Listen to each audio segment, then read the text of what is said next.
उसके बाद मुक्त करने के बावजूद बाद में यहाँ पर क्या होता है, माधवी जो है कुछ दिनों के लिए वही रहना चाहती है। मतलब जब वो एक बच्चे को जो है जन्म देती है, दूसरी पीठ पर चंदन लगा रहती है और एक दासी उसकी कक्षा में है ना, और एक दासी जो है उसके पीठ पर चंदन जो है वहाँ लेप रही है। तो इस दृश्य में हमने क्या देखा, गालव और माधवी काशी नरेश दिवोदास के पास आते हैं।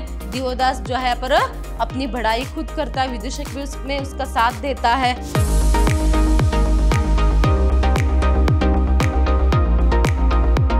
नमस्कार, मैं हूं हर्षिता, हिंदी लेक्चरर, विद्याश्रम कॉलेज मैसूर। आज हम मैसूर यूनिवर्सिटी के 4th सेमेस्टर BCA के हिंदी पाठ्यक्रम से माधवी नाटक जो है उसे देखेंगे। देखिए, अब तक के सेशंस में हमने माधवी नाटक में कितना यहाँ पर देखा था कि जो माधवी है वह राजा हर्षच जो है उसके साथ रहती है, उसके साथ विवाह करती है, उसकी पटरानी बनती है। फिर उसके बाद क्या होता है, यहाँ पर उसे एक पुत्र लाभ भी जो है होता है। माधवी से राजा हर्षच को एक पुत्र लाभ भी होता है। फिर उसके बाद जो है पुत्र लाभ होने के बाद जिस तरह पहले बात तय हुई थी कि पुत्र होते ही जो है माधवी को मुक्त करना है और गालव जो है क्या करेगा, यहाँ पर 200 घोड़े जो है वह ले जाएगा, घोड़े भी ले जाएगा और उसके साथ साथ क्या है, यहाँ पर माधवी को भी ले जाएगा। इस तरह से तो बात के अनुसार यहाँ पर क्या है, माधवी को वह मुक्त करते हैं। तो उसके बाद मुक्त करने के बावजूद बाद में यहाँ पर क्या होता है, माधवी जो है कुछ दिनों के लिए वही रहना चाहती है। मतलब जब वो एक बच्चे को जो है जन्म देती है तभी क्या है, वहां पर उस पुत्र का नाम क्या है पर वसुमना। क्या है पुत्र का नाम, वसुमना। तो ऐसे में एक ममत्व जो है उसमें क्या है पर पैदा होती है, एक ममता जो है वो जो है उसे क्या है फिर से राजमहल की तरफ जो है खींचती रहती है। जब वह इंतजार करते रहते, गाला होता, कहते कि क्या तुमने वसुमना को देखा, वो कितना सुंदर है पता है करके। सभी कौन वसुमना, वो कहते कि मेरा पुत्र। तभी गालो कहता कि नहीं, वो तुम्हारा पुत्र नहीं है, वो तो राजा हर्षच का पुत्र है करके। तभी यहाँ पर क्या है, माधवी और गालव के बीच में कुछ बातचीत होती है। यहाँ पर क्या है, गालव यहाँ तक कहता है कि तुम स्वार्थी बन रही हो, तुम अपने कर्तव्य को भूल रही हो। तभी ये सभी बात जो है वह कहता है। तभी माधवी कहती है कि क्या है, अगर मैं अपने कर्तव्य को पूरा नहीं कर पाती या फिर अपने कर्तव्य जो है अगर वह नहीं निभा पाती तो अब तक जो है तुम्हें 200 घोड़े नहीं मिलते करके। तो इस तरह बहुत सारी बातें और राजा हर्षच के बारे में बातचीत होती है और वहां पर रनिवास में रानियों की स्थिति किस तरह रहती है, सभी जो है वहां पर बोलती है।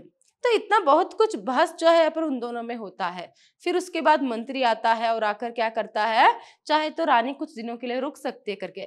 तभी यहाँ पर माधवी खुश होती है पहले तो, मगर बाद में जब उसे अतिथि गृह में रुकने की बात पता चलती है तभी क्या है, उसे दुख होता है और वो कहते हैं कि नहीं, माँ अतिथि गृह में और बच्चा जो है यहाँ पर क्या है राजमहल में रहेगा तो कैसे हो सकता है, एक माँ कैसे खुश जो है वहां रह सकती है। तो इसीलिए क्या है, नहीं, मुझे भी बहुत सारे दायित्व है मेरे भी जो मुझे निभाने हैं करके वहां से गालव और माधवी निकलते हैं। कहाँ निकलते हैं, यहाँ पर गालव को पता चलता है कि काशी नरेश के पास, काशी नरेश के पास जो है यहाँ पर घोड़े है कुछ करके, तो इसीलिए वो काशी जो है निकलते हैं। देखिए आज के पाठ में क्या है, यहाँ पर हम दूसरे अंक का जो एक तीसरा दृश्य जो है वो देखेंगे। देखिए तीसरा दृश्य अंक 2, ढोल मंजीरे के साथ एक धुन समाप्त होती है, कथावाचक चिमटा रख देता है। कथावाचक, शास्त्रों में कहा गया है कि जिस राजा को पुत्र लाभ नहीं होता वह राजा रंक समान है, वह राजा अपना इहलोक और परलोक दोनों खो बैठता है। मतलब क्या है, यहाँ पर ढोल मंजीरे सभी मंगाई होती है, वो सभी समाप्त होता है। फिर उसके बाद कथावाचक बोलने लगता है, क्या बोलने लगता है कि शास्त्रार्थों में लिखा है जिस राजा को पुत्र लाभ नहीं होता है ना, उसे क्या है, ना ही इहलोक में और ना ही परलोक में क्या है पर उसे जगह मिलती है। मतलब खो बैठता है, मतलब उसे जगह नहीं मिलता, मतलब उसे मुक्ति नहीं मिलती है। इस तरह करके वंश को आगे ले जाने वाला, सत्ता और संपत्ति का उत्तराधिकारी, पितरों की आराधना करने वाला, बाप दादा के यश को और अधिक उज्जवल बनाने वाला पुत्र ही देवियों और भद्र पुरुषों, उसी पर घर की, समाज की, राज्य की गाड़ी चलती है। इसलिए शास्त्रों में कहा गया है कि जिसके पुत्र नहीं वह राजा रंक समान है। देखिए जिसका पुत्र नहीं वह राजा रंक समान है, क्योंकि यहाँ पर क्या है आप देख सकते हो, सत्ता को बढ़ाने वाला, संपत्ति को बढ़ाने वाला और उसके साथ साथ उसका उत्तराधिकारी वही है और पितरों का आराधना करने वाला, सब कुछ कौन है यहाँ पर, पुत्र ही है। यहाँ तक कि क्या है, अधिक उज्जवल बनाने वाला, अपने वंश की जो इज्जत है उसे और बढ़ाने वाला, वो सभी कौन है? पुत्र ही है। अपने वंश को बढ़ाने वाला कौन है? पुत्र ही है। तो ऐसे में शास्त्रार्थ में कहा गया है कि अगर एक राजा को जो है पुत्र नहीं जन्मा, उसे पुत्र लाभ नहीं हुआ, तो वो राजा रंक के समान है करके। तो ऐसे में आगे वो कहते हैं कि अयोध्या को छोड़ गालव और माधवी चलते चलाते काशी पहुंचे। गंगा जी के तट पर बसी देवों की नगरी काशी के सिंहासन पर महाराज दिवोदास विराजमान थे। काशी के राजा कौन है? यहाँ पर राजा दिवोदास है। तो गालव और माधवी यहाँ पर आते हैं। देखिए, गंगा के तट पर कहते हैं कि देवताओं की नगरी काशी, तो वहां पर वहां के राजा कौन है? दिवोदास है। प्रजा उन्हें रसिक राजा दिवोदास कहकर पुकारती थी, क्योंकि वह बड़े कला प्रेमी राजा थे। हमेशा रसमय रस रंग में लीन रहते थे। सोने की शैया पर सोते हुए भी राजा दिवोदास पुत्र के लिए ललायित रहते थे। देखिए यहाँ पर अभी दिवोदास की स्थिति कैसी है? क्या है? अभी तक उसे एक पुत्र लाभ नहीं हुआ है। वो पुत्र लाभ के लिए हमेशा सोने के शैया पर सोता था। और वहां के लोग जो है, प्रजा मतलब वहां के जो लोग हैं, वो क्या है? उसके राजा को मतलब दिवोदास को जो है रसिक राजा करके पुकारते, क्योंकि वो हमेशा वो कला प्रेमी था। ज्यादातर क्या है यहाँ पर? श्रृंगार रस में ही डूबा रहता था। और उसे क्या है यहाँ पर? रस रंग जो है वह बहुत ही पसंद थे, उसी में ही वह लीन रहता था। फिर देखिए, दिवोदास पुत्र के लिए ललायित रहते थे। उनके रनिवास में 35 रानियां थी, पर पुत्र लाभ एक से भी नहीं हुआ था। देखिए, राजा दिवोदास के साथ जो है पर उसके रनिवास में 35 रानियां थी, फिर भी क्या है? उसे एक भी पुत्र लाभ जो है वह नहीं हो पाया, मतलब एक भी रानी से पुत्र नहीं जन्मा। जैसे भौरा फूलों पर मुग्ध होता है, वैसे स्त्री के प्रति आसक्त होते थे। माधवी को देखते ही उस पर मुग्ध हो गए। देखिए, पहले ही वो रसिक राजा है दिवोदास, है ना? तो ऐसे में किस तरह यहाँ पर भौरे जो है फूलों पर मुग्ध होते हैं, उसके आसपास मंडराते हैं ना, वैसे ही ये रसिक राजा माधवी को देखते ही क्या है? मुग्ध हो जाते हैं, मंत्र मुग्ध हो जाते हैं। देखिए, जो रसिक राजा है उसके पास भी 200 अश्वमेधी घोड़े थे, जो उन्होंने अपने गुरु भृगु महाराज के सौजन्य से प्राप्त किए थे। भृगु महाराज से जो है उन्हें 200 घोड़े जो है यहाँ पर मिले थे। काशी के राजा दिवोदास के प्रसाद का एक कक्ष है। अभी क्या है? किस तरह मंच है उस पर, मतलब वहां पर माहौल किस तरह है, इसका वर्णन जो है यहाँ पर कर रहे। तो ऐसे में क्या है? अभी उसके कक्ष है एक। तो ऐसे में रसिक राजा दिवोदास शरीर में दुबला पतला है। देखिए, रसिक राजा दिवोदास शरीर में दुबला पतला है और उसकी बड़ी बड़ी मूंछें हैं। चाल डाल में यह दिखाने की कोशिश करता है कि वह बहुत ही बड़ा शूरवीर है और सुंदर है और प्रभावशाली व्यक्तित्व की धनी है। इस तरह वो अपने आप को जताने की कोशिश जो है करता है। फिर अपने शौर्य पर मुग्ध है। भड़कीले रेशमी वस्त्र पहने हैं। देखिए, उसने क्या किया पर? भड़कीले रेशमी वस्त्र जो है पहना है। फिर क्या है? बाजू पर कंगन, गले में मोतियों का हार। देखिए, भड़कीले वस्त्र, फिर बाजुओं में कंगन और उसके साथ साथ गले में हार है, और आंखों में उसने काजल, कलाई पर फूलों के गजरे। देखिए, कलाई पर फूलों के गजरे हैं, फिर उसके साथ साथ आंखों में काजल भी है। वह बार बार छाती फुलाता और मूंछें ऐंठता, मतलब वो बार बार ऐसे छाती फुलाकर मूंछें जो है वहां ऐंठता रहता था। एक दासी पंखा झुला रही थी, वहां पर राजा है ना, इसीलिए तो एक दासी उसके लिए जो है पंखा डालते हुए खड़ी थी। दूसरी पीठ पर चंदन लगा रही थी, और एक दासी उसकी कक्षा में वो है ना, और एक दासी जो है उसके पीठ पर चंदन जो है वहां लेप रही है। तो पास में विदूषक बैठा है, गालव और माधवी एक और खड़े हैं। देखिए, पास में 2 दासियां हैं और पास में ही विदूषक जो है वहां बैठा है, और एक क्या है पर? माधवी और गालव एक तरफ खड़े हैं। इस तरह का एक माहौल है। अभी देखिए, अभी दिवोदास को जो है सब बात जो है वहां पता चल गई, तो इसीलिए क्या है, दिवोदास माधवी के पास आकर, जो एक और खड़े रहते हैं गालव और माधवी, पहले माधवी के पास जाकर क्या है उसे घूरते हुए कहता है कि, उसे देखते हुए कहता है कि क्या तुम ययाति की पुत्री हो, और तुम हमारे पास कैसे वस्त्र पहन कर आई हो? क्या है, दूर से ही तुमसे जो है गंदी बात जो है आ रही है, और क्या तुम अपने पिता के आश्रम में क्या कौवे उड़ाती थी? ऐसे जो क्या है गंदी बात की लपटें जो है तुमसे निकल रही है। इस तरह से भी जो है वह कहता है। तभी देखिए यहाँ पर गालव कहता है कि आगे बढ़कर, महाराज, माधवी 1 वर्ष तक अयोध्या के राजा हर्ष के रनिवास में रह चुकी है। उसी समय जैसे वो बात जो है करता है, तभी गालव उसके सामने आकर कहता है कि नहीं महाराज, क्या है, अभी ये क्या है, आश्रम से नहीं आ रही है, बल्कि क्या है, महाराज हर्यश्च के पास अब तक वह रह चुकी है, उन्हें पुत्र लाभ जो है इसके कारण से हुआ है। और क्या है, उसके साथ साथ अभी वो क्या है, अयोध्या से आ रही है, इस तरह से उसके रनिवास में रह चुके, इस तरह वह कहता है। तभी दिवोदास, अच्छा लगता तो है जैसे सीधे जंगल से चली आ रही है, माधवी से काम क्रीड़ा तो जानती हो, यह केवल यज्ञ हवन ही करना जानती हो। माधवी चुप रहती है विदूषक से, जाने क्यों स्त्रियां हमारी ओर खींची चली आती है। देखिए यहाँ पर अभी वो रसिक राजा है, यहीं पर इसी बातों से हमें पता चल जाती है कि वो कहता है कि ठीक है, अच्छा तो अभी वो राजा हर्यश्च के साथ, मतलब अयोध्या नरेश के साथ उसके रनिवास में रहकर आई है, मगर मुझे तो लगता है कि क्या है, वो सीधे जंगल से चली आ रही है। तो इस तरह बोलकर वो फिर से माधवी के पास जाता है और कहता है कि क्या है, तुम कुछ काम क्रीड़ा भी जानती हो या फिर पूजा पाठ करना ही जानती हो, ऐसे तो तुम हमें कैसे रिझाओगे, इस तरह सभी जो है वह बोलता है। मगर माधवी जो है चुप ही खड़ी रहती है। फिर देखिए यहाँ पर वो अपने पास जो विदूषक खड़ा रहता है उसको देखकर कहता है कि क्या है, न जाने स्त्रियां क्यों मेरी तरफ खींची चली आती है। देखिए यहाँ पर, जाने क्यों स्त्रियां हमारी तरफ खींची चली आती है, इस तरह वो यहाँ पर कहता है। तो यहाँ पर अपनी बड़ाई जो है वह खुद जो है यहाँ पर कर रहा है। तभी विदूषक यहाँ पर क्या कहता है, आपके रूप को निहारने के लिए महाराज करके, मतलब आपको देखने के लिए, मानो मतलब वो कह रहा है कि आप इतने सुंदर हो, इस तरह से। फिर और भी वो अपनी ही बड़ाई करता है कि जब हम रथ पर निकलते हैं तभी नगर की अट्टालिकाएं सभी क्या है, स्त्रियों से क्या है भर जाती है, मतलब सभी जो है घर के अट्टालिकाओं में आकर, मतलब सभी बाहर आकर उसे देखने लग जाते हैं। तो इस तरह सभी, तभी वो कहते हैं हाँ आप ही इतने शूरवीर, आप इतने सुंदर हो करके। सिर्फ इतना ही नहीं, और भी वो कहता है कि क्या है, जब मैं वन में भी यहाँ पर घूमने के लिए जाऊंगा, बाग में भी घूमने के लिए जाऊंगा, तब भी जो है यहाँ पर स्त्रियां जो है, कुंवरियां जो है, वो क्या करेंगी, पेड़ के पीछे चिप चिप कर जो है मुझे देखेंगी करके। तभी फिर से जो है यहाँ पर विदूषक कहता है कि हाँ आपके रूप सौंदर्य को निखारने, क्या है पर निहारने के लिए, मतलब देखने के लिए, आप इतने हो ही इतने सुंदर, इस तरह सभी करके।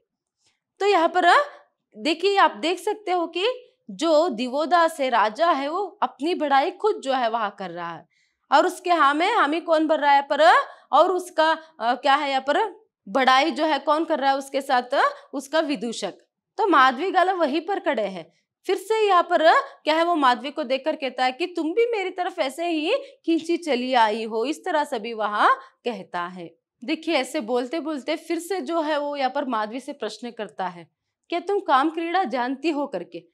मगर माधवी चुप रहती है, वो अपना सिर झुका लेती है, और जो उसके पास जो विदूषक रहता है उसको देखते हुए उसके जो है वहां पर और जो है बातें कहता है कि क्या है, स्त्रियां तो श्रृंगार तो अच्छे से कर लेती है, वहां श्रृंगार तो बहुत कर लेती है, मगर उन्हें काम क्रीड़ा जो है वह पता ही नहीं रहता है। जब हमारी पहली रानी जो है हमारे पास आई थी, तो ऐसे में वो क्या है, आभूषण सभी पहनकर बहुत ही श्रृंगार करके आई थी, और उन्हें यह तक पता नहीं था कि क्या है श्रृंगार, मतलब काम क्रीड़ा में जो है पर आभूषणों का कोई काम नहीं रहता, और वो तकलीफ देते, वो चुपते हैं, इस तरह सभी करके। तभी विदूषक यहाँ पर हंसता है। देखिए माधवी को यहाँ पर इन सभी बातों से जो है बहुत ही दुख, या फिर एक बहुत ही जो है उसे चिड़चिड़ापन जो है यहाँ पर होता है। और उतने में सिर्फ उतना ही नहीं, वहां पर जो चंदन का लेप लगाते रहते, वो ऐसे ही बोलता रहता है, वहां पर बाद में जो चंदन का लेप लगाते रहते, उससे कहता है कि क्या है, क्या तुम चंदन लगा रही हो या फिर दीवार पर लिपाई लगा रही हो, क्या तुम्हारा कोई प्रियकर नहीं है,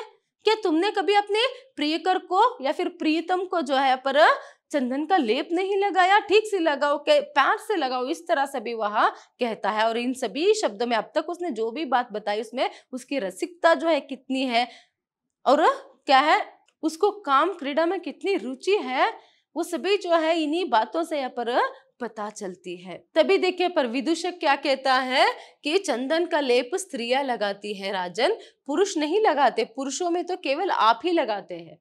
मतलब वो कहता है ना दासी से कि तुम्हारा क्या है, तुम्हारा कोई प्रियतम नहीं है, उसको कभी चंदन का लेप नहीं लगाया, प्रेम से लगाओ करके। तभी विदूषक ये बात कहता है कि चंदन का लेप तो सिर्फ और सिर्फ स्त्रियां लगाती है महाराज, पुरुषों में तो सिर्फ और सिर्फ आप लगाते हो करके। उतने में यहाँ पर पारिचारक महाराज की जय हो। दिवोदास कहो क्या है पारिचारक, मुनिराज भृगु की ओर से एक साधु पधारे हैं। दिवोदास क्या यह यज्ञ संपन्न हो गया, ले आओ अंदर।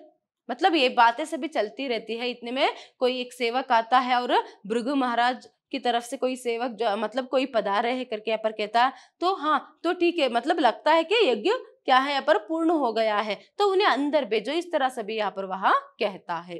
तो ऐसे में परिचारक जाकर साधु को अंदर भेजता है और क्या है, साधु के आते ही यहाँ पर जो राजा दिवोदास है वो क्या है यहाँ पर उनका आशीर्वाद लेने के लिए झुकता है। तभी साधु देखिए हाथ उठाकर आशीर्वाद देते हुए, आज ही यज्ञ में आहुति देने के बाद मुनिराज ने भविष्यवाणी की है, देवगण आपसे प्रसन्न है, मतलब आज ही यज्ञ प्रसन्न हुआ। शायद ही दिवोदास जो है कुछ यज्ञ जो है वह करा रहा था। तो ऐसे में आज यज्ञ क्या है पूर्ण हुआ और क्या है जो मुनिराज है, जो भृगु महर्षि है, उन्होंने कहा है कि क्या है आपसे जो है देवताएं जो है प्रसन्न है करके। तभी दिवोदास मुनिराज के अनुग्रह से हम अभिभूत है, मतलब मुनिराज के अनुग्रह से मतलब ऋषि मुनि के अनुग्रह से हम क्या है बहुत ही प्रसन्न है करके। साधु आज ही अनुष्ठान संपन्न हुआ महाराज, मुनिराज ने आशीर्वाद दिया है आपके वंश में शीघ्र ही वृद्धि होगी। मतलब क्या है अभी उन्होंने आशीर्वाद दिया है, फिर उन्होंने कहा है कि आपके वंश में जो है शीघ्र ही वृद्धि होगी। वंश में शीघ्र ही वृद्धि होने का मतलब क्या है, पर उन्हें बहुत ही जल्दी जो है पुत्र लाभ होगा करके। देखिए साधु की इस बात को सुनकर अपराध दिवोदास जो है ठीक से समझ नहीं पाता। वो कहता है कि क्या है वृद्धि तो पिछले 20 वर्ष से हो रही है, पुत्र की या पुत्री की, मतलब वंश में वृद्धि होना मतलब क्या है, पर पुत्र लाभ होना, मगर वो समझ नहीं पाता है। तो ऐसे में वो पूछता है कि वृद्धि तो क्या है पिछले 20 साल से हो रही है, मगर अभी पुत्र की होगी पुत्री की होगी, वो बात जो मतलब बेटा होगी या फिर बेटी होगी, ये बात आप बताइए करके। तभी साधु वीर पुत्र की महाराज, देखिए आपको वीर पुत्र जो है अभी बहुत ही जल्द जो है जन्म जो है यहाँ पर लेगा, इस तरह से भी वह कहता है। तभी दिवोदास क्या सचमुच हमें पुत्र लाभ होगा?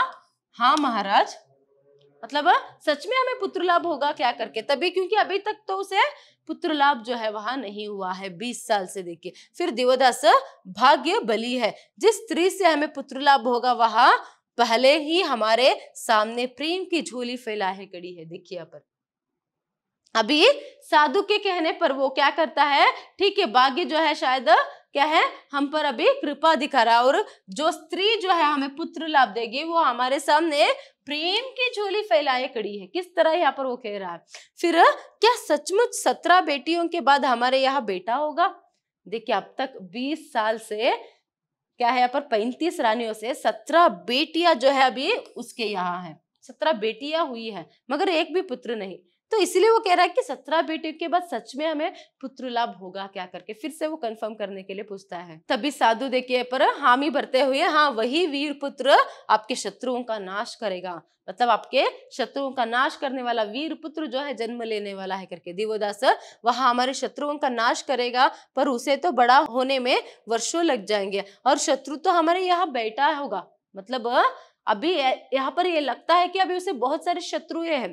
तो इसीलिए वो कहता है कि अभी बेटा जन्म होकर उसके बड़े होने तक और उसके बड़े होने के बाद उसे क्या है वहां शत्रुओं से लड़ने तक, अब तक तो बताओ अभी तो बहुत सारे शत्रु है, इस तरह करके। तभी साधु वही वीर पुत्र आपके शत्रुओं का नाश करेंगे, मतलब क्या है जो वही वीर पुत्र मतलब अभी जो जन्म लेगा आपके यहाँ पुत्र नेक्स्ट, वही जो है आपके शत्रुओं का नाश करेगा करके। देवदास वही हमारे शत्रुओं का नाश करेगा, पर उसे तो बड़ा होने में वर्षों लग जाएंगे, और शत्रु तो हमारे राज्य की सीमाओं पर घने बादलों की तरह सारा वक्त मंडराते रहते हैं। मतलब वो फिर से बोल रहा है यहाँ पर क्या है, ठीक है उनके क्या है यहाँ पर नाश होने से पहले कहीं मैं ना नाश हो जाऊं, मतलब वो शत्रु तो अभी से जो है हमारे सीमा पर मंडरा रहे हैं, इस तरह करके वो साधु से कहता है। कौन? दिवोदास।